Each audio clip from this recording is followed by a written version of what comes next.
The morning was just dawning. We were staying in a mountainous region in the south of Texas, surrounded by larch forests. During the night, fog had descended to the foot of the mountain, reducing visibility to almost zero. Just as we wanted, because fog is an advantage for the hunter. To approach unseen, to obscure the direction of sound in the muffled air, the hunt is much more exciting, much more intense in these conditions. I was with Edric, Leon, and our two faithful dogs, Odin and Rex. The drone team would provide control from a little further up the hill. Everything was ready. With the first light of the day, we quietly made our way into the forest. The ground was soft, almost imperceptible to our footsteps. Suddenly, a dog barking came out of the fog and caught my attention. Followed by the sound of quick footsteps, one of the dogs was already chasing a pig. Only a few seconds passed, and we heard a deep growl. Edric took up position with his scoped rifle, while I moved around to the side, trying to get a line of sight through the thinning fog. Just then, a large male pig bolted out from between two trees. I was on the trigger, held my breath, and took him down with a single shot. A second pig came out right after him, but Leon beat him to it and took that target with a single shot. With two effective shots in quick succession, we had made a fast start to the hunt. Just 5 minutes later, our drone operator called out over the radio. "We have herd movement on the south slope, at least 15 targets." With this information, we all quickly changed direction, weaving around the back of the hill, trying to get ahead of the herd. The dogs were released and quickly tracked. One by one, the black shadows in the fog became clearer. At first, there were 4 or 5, but as we got closer, we realized it was a pack. There were at least 20 heads. We set up the ambush. Positions were taken. The silence lasted only a few seconds. At the sound of the first shot, the forest became chaotic. The pigs were running in all directions. The dogs were screaming, and we were taking down the targets one by one. When I hit a young boar diagonally in front of me, he collapsed a few meters away. Leon and Edric were firing in different directions at the same time. Within 5 minutes, most of the herd had dispersed, but we had taken down at least 9 pigs.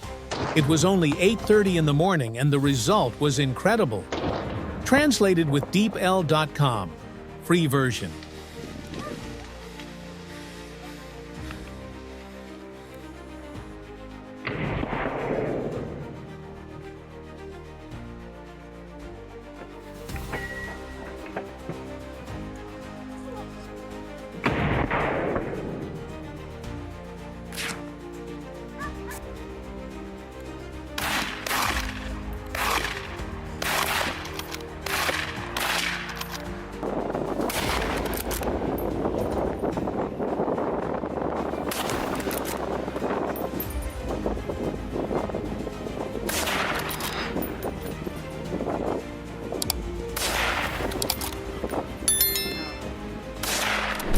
We took a quick break, cleaned the rifles, reloaded.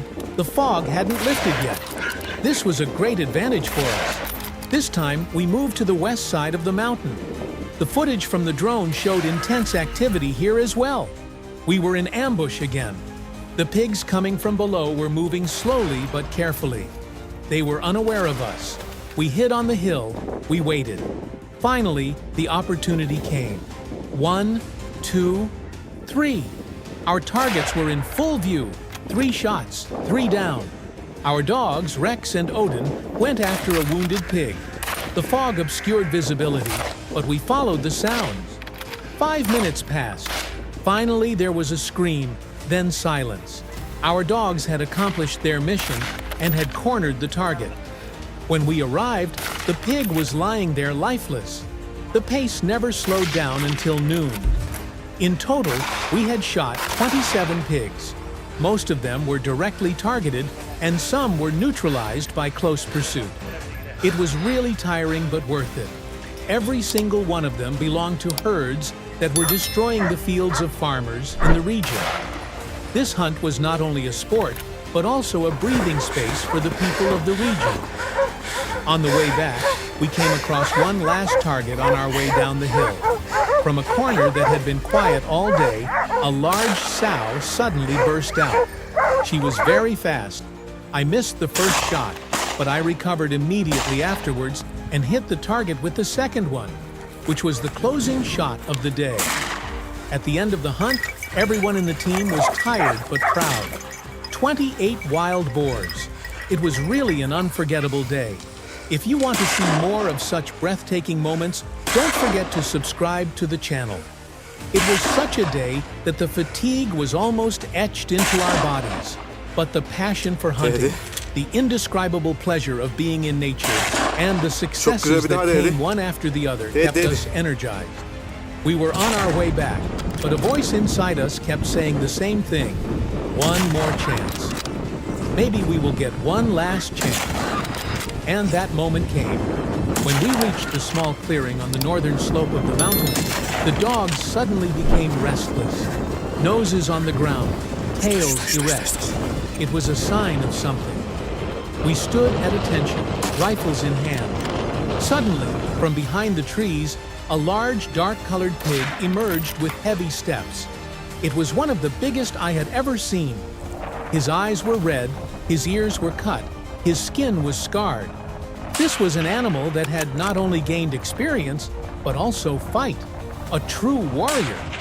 It was right in front of us, but with the help of the fog, it still hadn't noticed us. I crouched quietly on the ground, aimed the scoped rifle, held my breath, and squeezed the trigger. The first bullet found its target, but it was not easy to stop this giant creature. It growled angrily, wounded, and started running towards us. That's when Edric stepped in. A second shot. The pig staggered but was still standing. Leon delivered the final blow. The third bullet lodged under the throat, and the animal collapsed. There was a deep silence. Still holding our guns, we stared at the lying carcass for a while without moving. The last victim of the day, but perhaps the most difficult.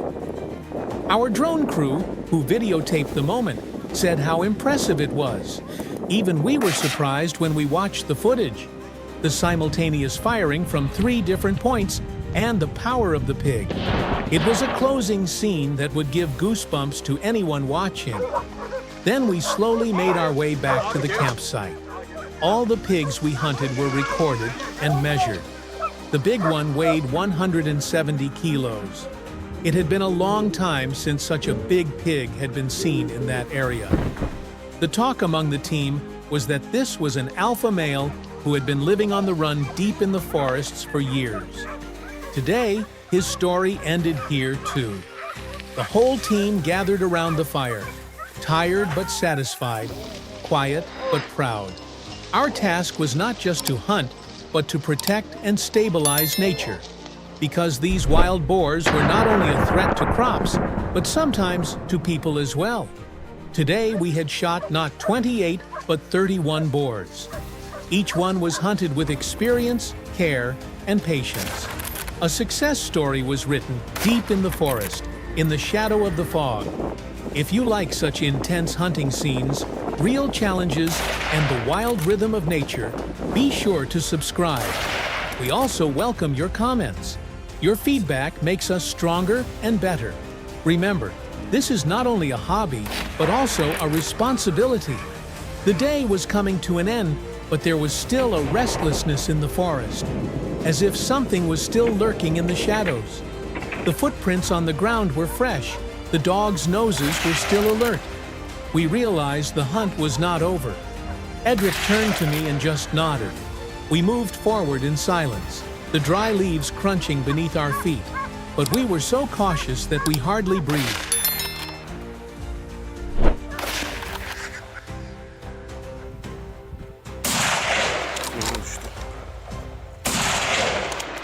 Farka düştü.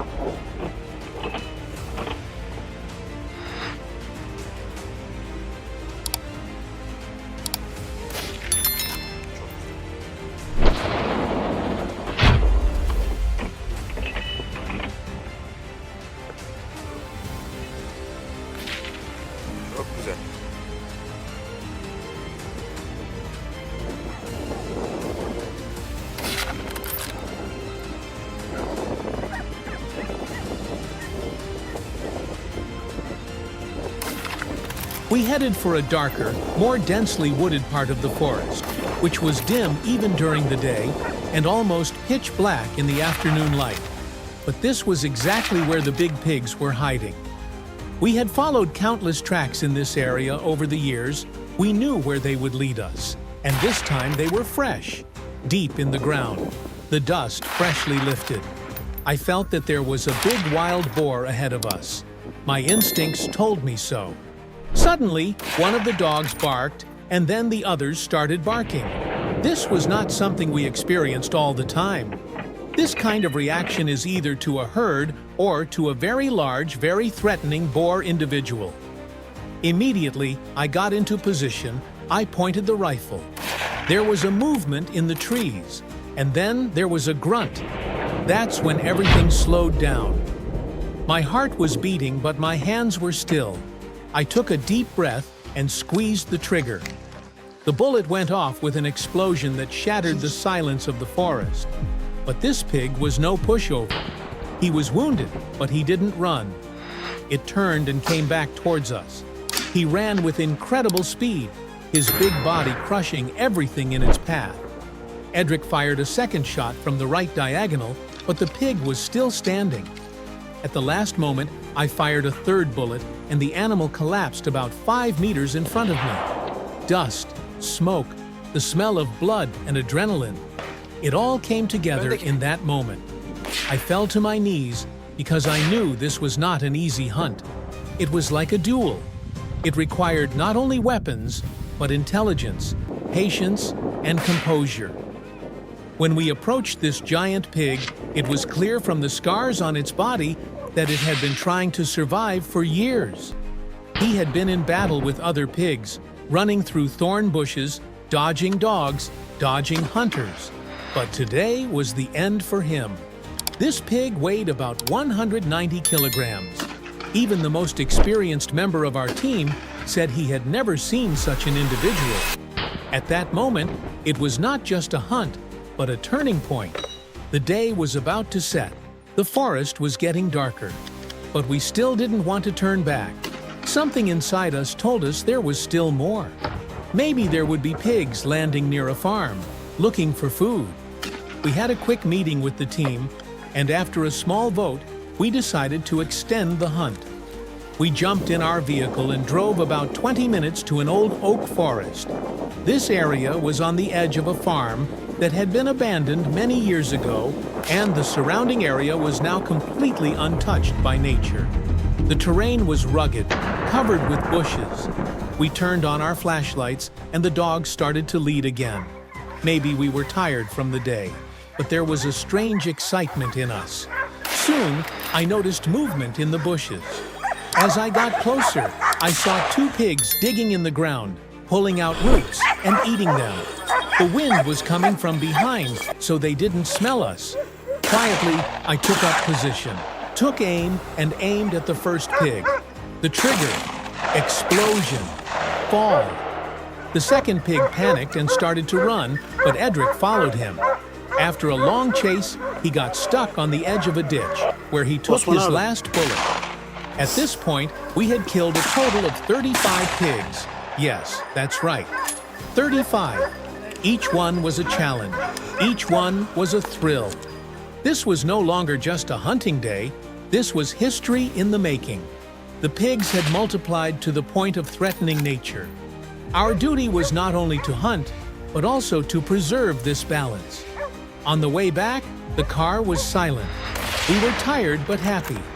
My eyes were fixed out the window, deep into the dark forest. I knew I would be there again another day, in another story. The hunt continues. Nature is both our playground and our mission field. If you want to share these moments, if you want to see real struggles in nature, don't forget to subscribe. Every comment is very valuable to us. Share your similar moments in the comments, and let's read the language of nature together. We had no intention of returning from the hunt that day, because what we felt was not instinct but clear information. The pigs were still around. Trees, bushes, abandoned fields were whispering to us. The dogs were tired but still running with their noses down. As the moon appeared in the sky, we plunged into the forest again, this time around the old quarry on the western slope. It was an area that hadn't been used for years, uninhabited and reoccupied by wildlife. We had seen pig tracks a few times before, but never such intense movement as today. We noticed it as soon as we got out of the vehicle. The soil had just been dug up, and there was fresh excrement a few meters away. Scuff marks on the surrounding tree trunks. Everything was in its place. We moved forward in silence, speaking only in whispers. Edric in front of me, a young fellow hunter, Leo, on my right diagonal. One of the dogs stopped suddenly in the bushes, just crouched down without barking.